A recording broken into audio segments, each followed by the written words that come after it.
Prezados irmãos e irmãs, boa noite. Boa noite. Sejam mais uma vez todos bem-vindos à nossa casa. Com esse friozinho, né, de hoje, está muito aconchegante, né? A gente ficar aqui dentro. Desligar esse rapaz aqui.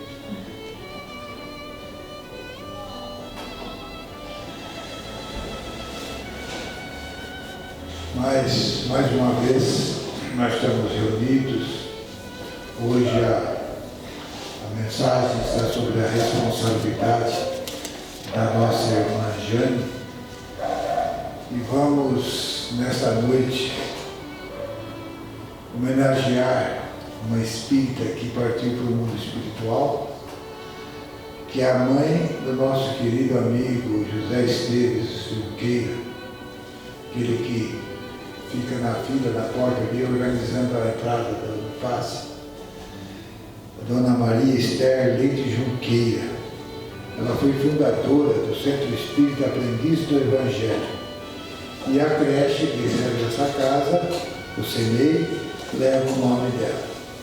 Então, que as nossas vibrações, as nossas preces de hoje, possam envolvê-la nesse momento de transição, né, dessa vida material para a vida espiritual.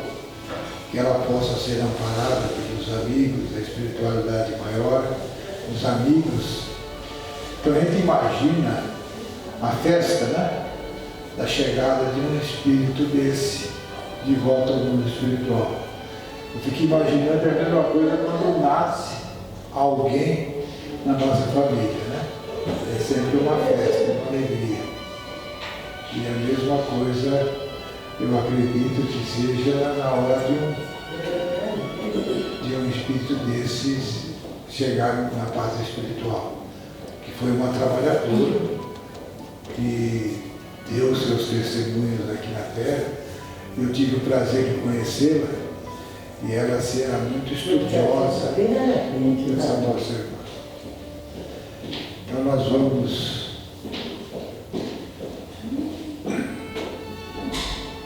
elevar os nossos pensamentos nesse instante, buscando a figura sublime de Jesus, para agradecer a oportunidade que estamos tendo nesta noite, de estarmos aqui reunidos mais uma vez, Senhor, em Teu nome.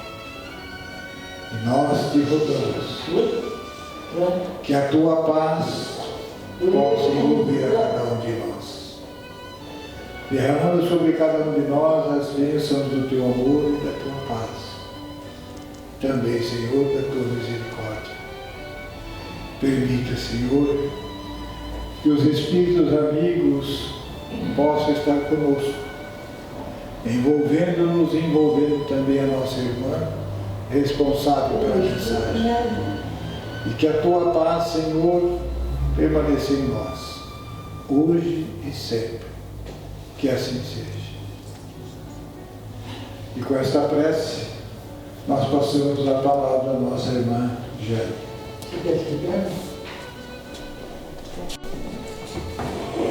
Queridos irmãos, boa noite, muita paz a todos. Sempre é um prazer enorme, a alegria de podermos servir, estarmos juntos aqui. O olhar de Jesus é um olhar cintilante de pureza e de amor. Segundo os relatos, não se era possível fitá-lo sem que os olhos abaixassem envergonhados ou sem o amar. Ele desenvolvia sentimentos, em muitos sentimentos de amor, sentimentos de temor, porque viam a si mesmos e as suas próprias imperfeições. E um olhar de serenidade e de calma do espírito que já alcançou de há muito e muita união com Deus. Ele dizia antes que Abraão fosse, eu já o era, governador espiritual da terra. Aí nós nos reportamos aqueles últimos momentos, quando ele, ao quebrado pelo sofrimento que lhe dispensaram, estava sereno, tranquilo, carregando aquela cruz, sem se deixar moralmente perturbar, sereno. E sereno, na cruz, ele rogou ao Pai que perdoasse aqueles que ali estavam. Pai, perdoa-os, não sabem o que fazem. Uma serenidade, a serenidade de quem tem equilíbrio, a serenidade de quem está tranquilo. E é isso que nós almejamos, alcançar a serenidade. E os momentos são difíceis, os tempos são dolorosos, horas de testemunho estão atingindo uma parcela enorme de nossos irmãos da terra. E a hora é hora de paz, é hora de serenidade, mas muitos se perturbam. Aí, para nós termos uma ideia, um dia desses, nós estávamos ouvindo essas notícias dolorosas sobre essa gripe que assola o planeta. Aí nós, conversando, falamos assim: ah, não, essas notícias desagradáveis já nos cansaram. Vamos ver alguma coisa melhor? Vamos ver alguma coisa que nos encante? Aí nós pensamos: o que nós vamos ver? Estávamos o Mateus e nós conversando. Aí nós sugerimos: que tal a gente assistir Bambi do Walt Disney? Quem pôde assistir, quase que a grande maioria assistiu, é de extrema beleza. Aqueles desenhos todos ali são de extrema beleza. Mas um momento ali nos chamou a atenção para as nossas palavras dessa noite. Tratava-se do momento em que a mãe do Bambi o levou a Campina para que ele pudesse pastar. Ela já o tinha levado antes, mostrado a Campina, e estavam novamente. Quando ela percebeu o perigo, ela disse: Bambi, corra, corra, porque o homem está por aqui. Aí os animais em debandada tentando se proteger. Quem assistiu o desenho vai se lembrar que tinha umas codornas, 3 codornas sentadinhas no chão, e uma delas, dominada por uma ansiedade terrível, as 2 companheirinhas falavam: seja o que for que aconteça, fique quieta, não voe, aguente. E ela desesperada: não, eu não aguento, eu não aguento, eu não aguento. Calma, aguente, aguente, não voe. E ela se deixou dominar pela ansiedade, voou, e aí ela foi abatida pelos homens. A ansiedade, o medo a dominaram. E ela perdeu o equilíbrio da sua emoção. Então, é uma pequena observação paralela com o desenho que acontece na vida das pessoas, quando se deixam dominar por esse sentimento e perdem o equilíbrio da sua emoção, perdem a tranquilidade, perdem a serenidade. E nós precisamos nos manter no equilíbrio, não nos deixarmos envolver assim. Aí, segundo alguns psicoterapeutas, um dos modos de você conseguir manter o seu equilíbrio e não se deixar dominar pela sensação de ansiedade é você conseguir se focar no momento presente, no agora. Então cita-se, por exemplo, um sábio hindu a quem um aluno chegou e falou: mestre, como é que o senhor consegue ficar sempre sereno? E ele respondeu simplesmente: quando eu como, eu como. Quando eu durmo. Então é focar naquilo que está fazendo, naquele momento. E, inclusive, existe exercício para isso. A pessoa tentar durante 10 minutos todos os dias prestar atenção exatamente no que ela está fazendo no momento em que ela está fazendo. Então, por exemplo, se ela está comendo, como disse o sábio, se ela está comendo, presta atenção no seu alimento, mastiga, coma, sereno. Não fique comendo pensando que daqui a 1 hora vai receber a visita de um cobrador, ou amanhã tem uma entrevista de um trabalho, ou depois de amanhã tem um compromisso de tal ou qual maneira. A pessoa tem que se centrar naquilo que ela está vivenciando. Certa feita, há muitos anos atrás, o Dr. Costardi, que é da área da psicoterapia, neurofisiologista, ele comentou que quando a pessoa ela está com a mente num local e o corpo em outro, então vamos supor, nós estamos aqui, mas poderíamos estar aqui pensando na visita que chegou lá em casa, ou que estaria para chegar. Então, quando a pessoa ela está pensando numa coisa e o seu corpo não está naquele momento, naquela situação, ela sente um cansaço tremendo.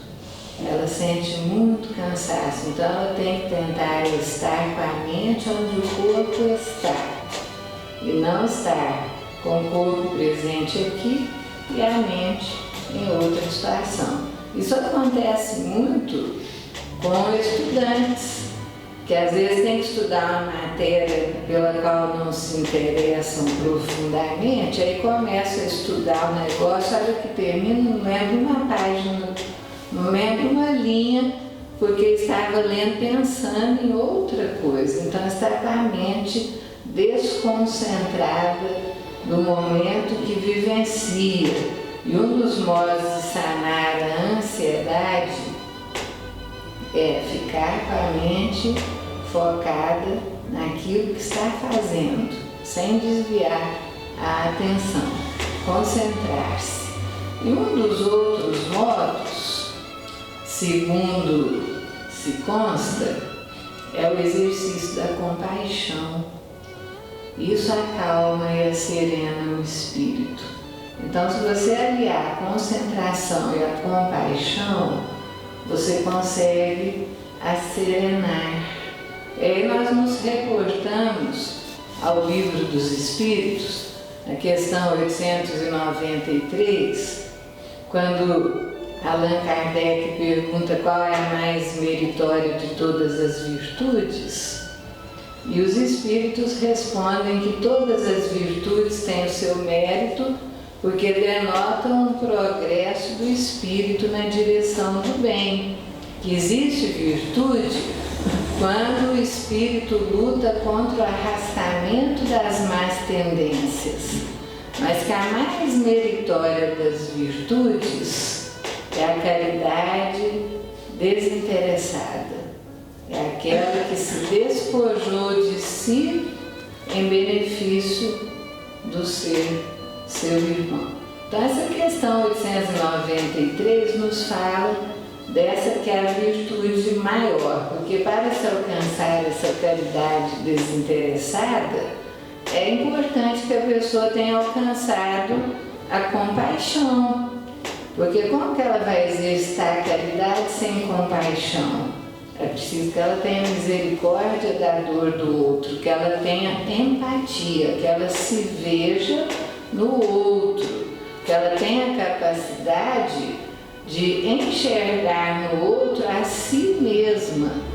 Esse é o ensinamento de Jesus no que se refere àquela máxima: tudo aquilo que quereis que vos façam, fazei vós aos outros. Aí se nós unirmos essa questão 893 com a 922 do Livro dos Espíritos, que trata da felicidade, quando Kardec pergunta se é possível o espírito ser feliz aqui na Terra, e os espíritos respondem que uma felicidade relativa, dado o grau de planeta ainda de provas e expiações, mas é possível tendo-se dentro do que é material a posse do necessário, e do que é espiritual a consciência tranquila e a fé no futuro. Então, se nós unirmos essas duas questões, 893 com a 922, tivermos a consciência serena de quem age retamente, a fé na imortalidade da alma, e que o temor da morte desapareça, porque se tem a certeza da continuidade da vida, a posse do necessário e o exercício da caridade, isso leva à serenidade. E é isso que nós víamos, por exemplo, na figura inolvidável de Estevão, o primeiro mártir do cristianismo, uma serenidade fulgurante, uma serenidade que atormentou Saulo de Tarso. E quando ele foi condenado à morte por pedradas, por fazer a apologia do Mestre de Nazaré como o Messias esperado, e Saulo, não suportando isso, exercitou toda a sua autoridade para que ele fosse feito prisioneiro e levado à morte, porque ele estava tão convicto das suas ideias e dos seus ideais, que para ele era uma glória servir a Jesus sem medo, até o fim. Quando chegou o dia do processo de bandamento e ele ser apedrejado, Saulo, ainda conversando com ele, perguntou se ele não desistiria daquela ideia de seguir a Jesus Nazareno. Ele disse que não, que era uma honra poder servir aquele mestre que ele amava. E uma serenidade, uma tranquilidade, os olhos fulguravam, o corpo estava alquebrado, porque tinha sido torturado durante muitos e muitos dias. Os pulsos doíam, estavam quase quebrados, o corpo sofrido, mas os olhos fulguravam, aquele olhar sereno. Ele não se afastou de Saulo, Saulo carregou aquele olhar com ele, mesmo quando, no seu desequilíbrio, no frenesi de perseguir aos cristãos, de buscar Ananias lá em Damasco, com o aval dos doutores de Israel, ele carregava consigo aquele semblante sereno de Saulo. Naquela jornada, quando ele estava à frente no seu cavalo, com aquele aspecto dominador, sequer ele tinha fome porque ele estava pensando em todos os acontecimentos que haviam passado, a perseguição que ele movera sobre Estevão, Abigail, que era sua noiva amada, que ele tanto amava, que desencarnou como cristã, os acontecimentos. E aí ele foi pensando que nem mesmo entre os seus maiores amigos, que ele guardava desde a sua meninice, em nenhum deles havia conseguido encontrar a elevação moral de Estevão, a grandiosidade moral que ele reconhecia que tinha aquele jovem Estevão, e que ascensão tinha ele sobre a sua vida, que poder tinha ele e Abigail sobre sua vida, porque os dois irmãos se tornaram importantíssimos. E ali ele tem aquele encontro, né, que nós todos conhecemos, quando o sol estava a pino, meio-dia, um calor insuportável no deserto. Ele teve uma impressão que uma cortina tivesse se rasgado no céu e viu uma grande luz. E essa luz o envolveu de tal modo que ele caiu, e ele viu no meio dessa luz um ser de extrema beleza, com os olhos doces, ternos, irradiando profunda bondade, as vestes brilhantes, com aspecto como se tivessem fulgurações de estrelas, e uma bondade imensa. E ele pergunta: Senhor, quem é o Senhor? E ouve aquela resposta: Saulo, Saulo, eu sou o Cristo de Deus, a quem tu persegues. Porque ele antes havia perguntado: Saulo, Saulo, por que me persegues?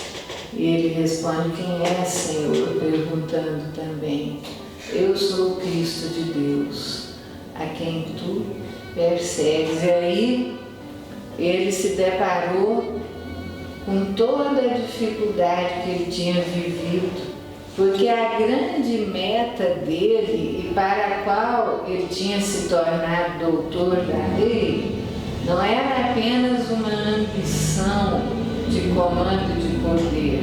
Ele ansiava pela serenidade. Ele queria ter a serenidade que ele buscava desde criança. Ele viu essa serenidade em Estevão.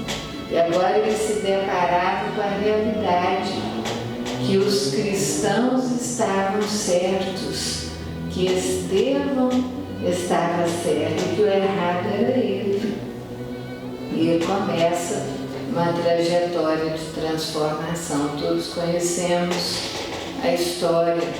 Vai até a estalagem de Damasco, ali aguarda, e vem então Ananias, a quem ele perseguia, a pedido de Jesus, e restaura-lhe a visão que ele havia perdido ante as claridades do Mestre.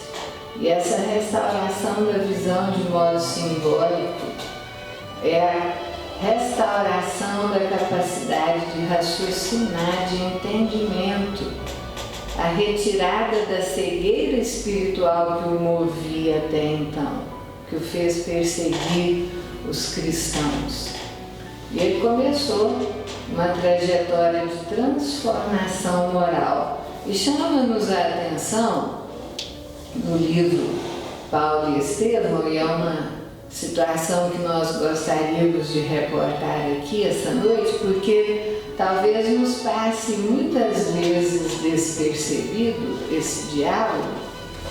E quando nós estávamos revendo esse livro maravilhoso, esse diálogo nos chamou a atenção quando Saulo procura Gamaliel, que era o seu antigo mestre, a quem ele muito amava, para pedir socorro. novo perante a situação nova que ele estava vivenciando. Essa mudança o deixava ansioso, a ansiedade de um amanhã que ele não sabia, porque ele tinha que se dedicar ao Cristo. Diante da revelação que ele tivera, o que ele podia fazer era dedicar a sua vida até o último sacrifício por Jesus, que se dignou a socorrê-lo e retirá-lo da escuridão onde ele se encontrava. E aí, Gamaliel, conversando com ele nos fala sobre essa serenidade, sobre o autodescobrimento. E é mais ou menos do seguinte modo: ele começa falando que os seus ancestrais, os israelenses, o povo hebreu, eles, antes de alcançarem o maná no deserto, que foi aquele alimento que desceu no momento em que eles estavam cruzando o deserto famintos, conta a história que Moisés estava presente e com a sua mediunidade de efeitos físicos desceu o maná do qual eles se alimentaram. Mas que antes de chegar ao maná do deserto, eles passaram por sofrimento, escravidão e dor. Então eles passaram um processo de transformação em cima do sofrimento para alcançarem depois a felicidade.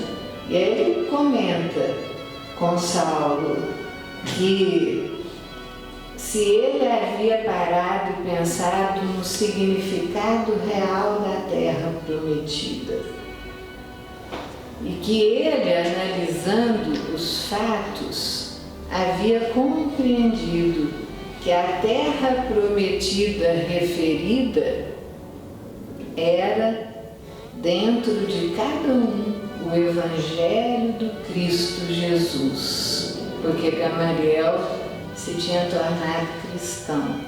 E aí ele comenta com Saulo que aquela terra prometida, antes que ela fosse alcançada, falavam-se coisas difíceis sobre ela, que lá naquela terra, aqueles que eram os que tinham uma palavra negativa, que desmerecia o esforço de cada um, eles promoviam sofrimento e tentavam retirar dos hebreus a vontade de chegar nessa terra prometida. Eles amedrontavam, eles diziam que aquela terra era muito perigosa, que quem entrasse lá poderia se tornar alimento de seres primitivos, canibais.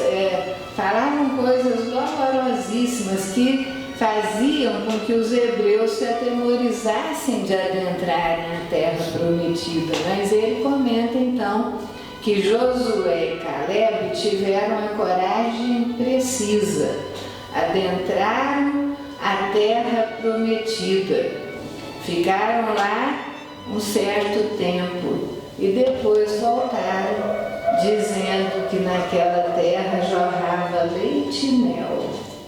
Então, que na verdade a terra prometida era o ser que entrou em contato consigo mesmo no seu interior, descobriu-se, enxergou-se nas suas imperfeições e preencheu-se com o Evangelho do Cristo Jesus.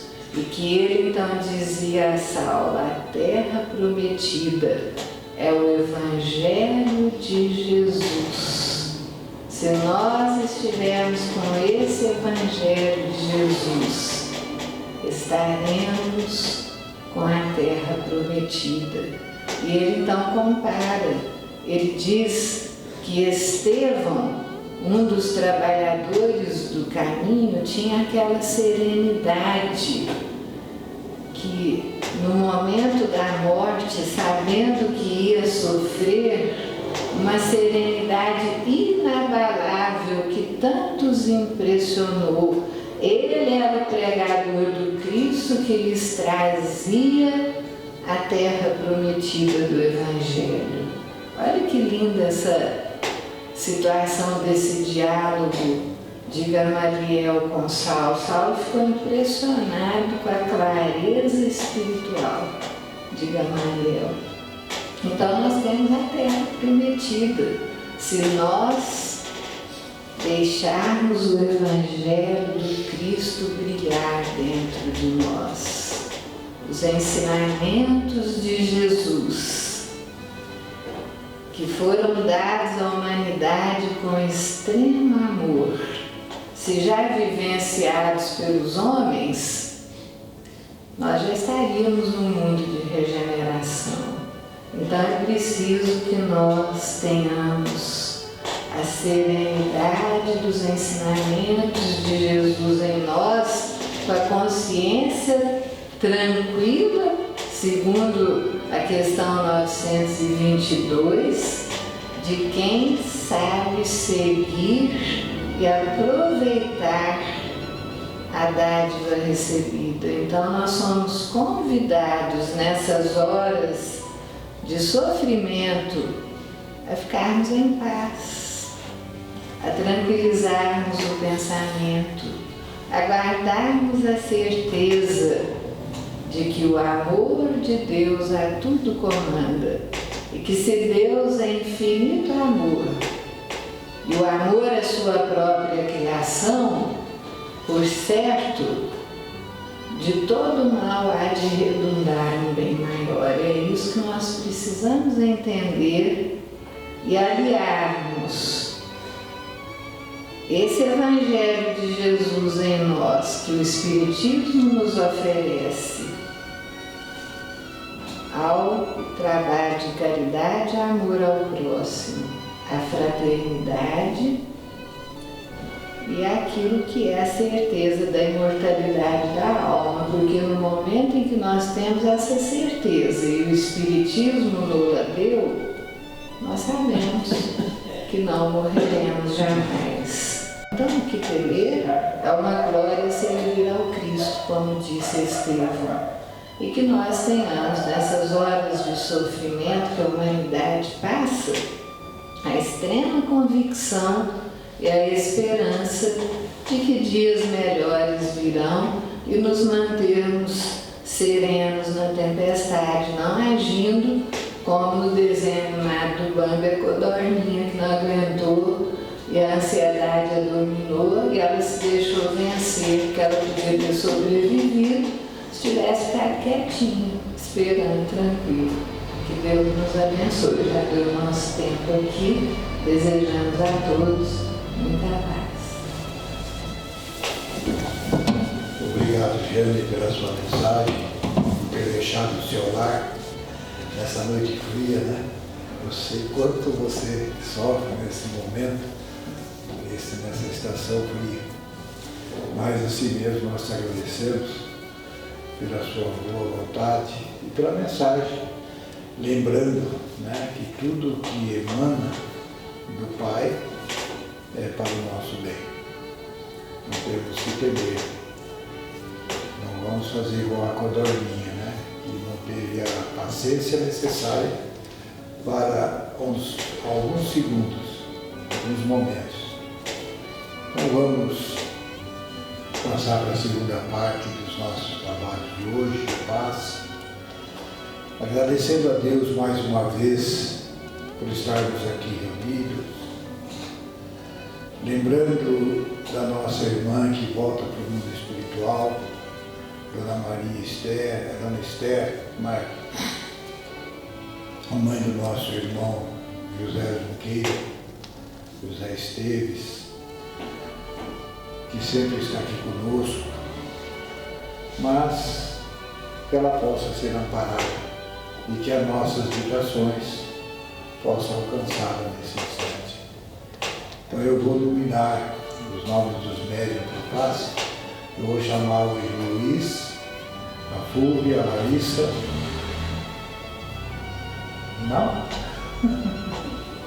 Então vou chamar a Fátima, o Rocker, a Ana e a Michelle. E vou pedir para o Léo pôr água para nós. O Sérgio vai cuidar da filha, Sérgio?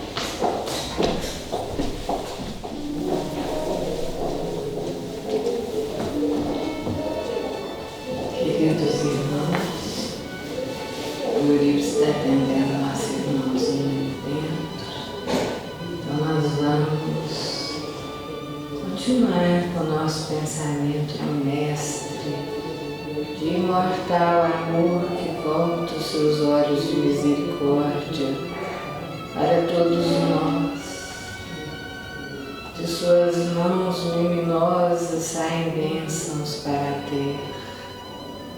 Rogando, Divino Senhor, que o seu amor envolva todos os governantes do planeta, para que a humanidade possa, nessa hora difícil, estender as mãos fraternas em auxílio um ao outro, os países saírem dessa competitividade desenfreada para uma parceria de fraternidade e paz, compreendendo que todos somos irmãos. Rogamos, Senhor, que a sua paz se faça nessa nossa nação, nesse Brasil, desse povo generoso e bom, que mesmo dentro dos recantos mais humildes mantém a esperança e a fé. Agradecemos, Senhor, rogamos a sua misericórdia profunda para os lares de todos nós, para a paz, para a serenidade que tanto almejamos, essa serenidade inquebrantável que o Espírito que está com a consciência serena e a retidão do proceder leva consigo. Nós agradecemos podermos estar ainda nesse mundo com a vida do corpo humano. Agradecemos estarmos nessa casa de paz, rogando, Senhor, que a espiritualidade amiga em seu nome possa nos acompanhar para os nossos lares. Nossa profunda gratidão. Assim, desejamos a todos uma noite de muita paz, um retorno aos seus lares com muita serenidade. Obrigada, Senhor.